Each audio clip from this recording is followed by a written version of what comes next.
this description of Jesus, of God as the Word who creates and as the light who comes, we learn that God is a God who wants to be known. God is a God who speaks. God is a God who reveals. God is a God who wants us to go from darkness and ignorance and isolation there into light, into relationship, into knowledge.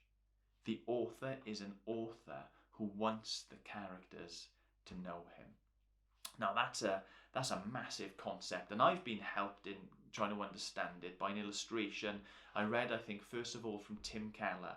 Now, I don't know if he made it up. If he's taken it from somewhere else, then that's up to his conscience to admit. But the illustration is this. Imagine Hamlet.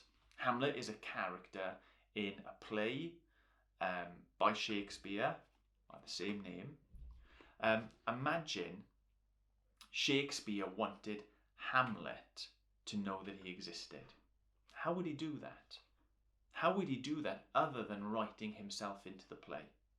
If Shakespeare introduced a character into that play called William, who is a playwright in medieval United Kingdom, Hamlet could know him. Couldn't just know about him, but know him personally. And that is what John is letting us into here. That God, the Word, has come. That God, the Word, has revealed.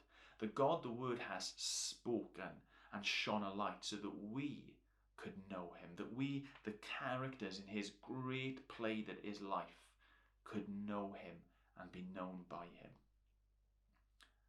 Now, there are different types of knowledge. One of the advantages we have being Welsh in Wales is that we use different words. There's gwbod, as in understanding, knowing that something exists, knowing what the weather is going to be like this afternoon by checking an app on our phone. And there's nabod, which is knowing someone. It's personal, it's involved, it's relational. Our author wants both. Our author wants our head to be filled with truth about him and about ourselves and about the world that we live in and how it all fits together. But more than that, he wants us to know him. He wants us to be known by him. He wants us to have a relationship. That is a genuinely exciting thing, isn't it?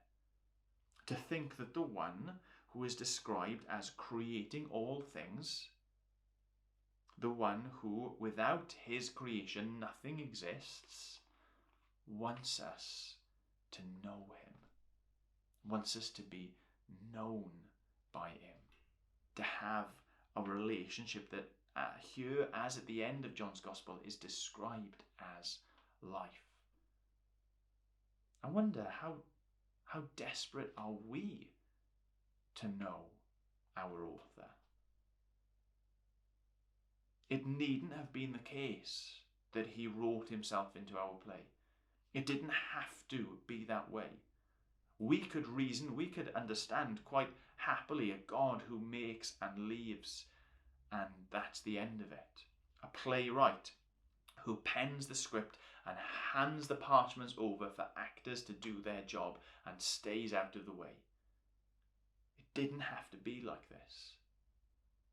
But God being God, and part of his purpose in making us his image bearers, people who reflect him, is that God wanted us to know him and to be known by him, and went to an extreme length that this God, this eternal, this immense, this beyond our understanding and capacity and thinking God took on flesh, became a human, and everything that entails, being frail, being weak, being next to nothing compared to what he had been.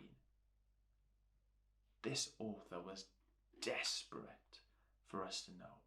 This author was desperate for us no longer to remain in the dark. I think we get a bit of what John is getting at here, don't we? When we think about someone being in the dark, we understand it to be someone who is ignorant, not in the offensive way, but as in knowledge is absent. If you're in the dark about something, you don't know the full truth. We don't naturally know God. We're separated from God by a distance, by a kind and a type of what we are.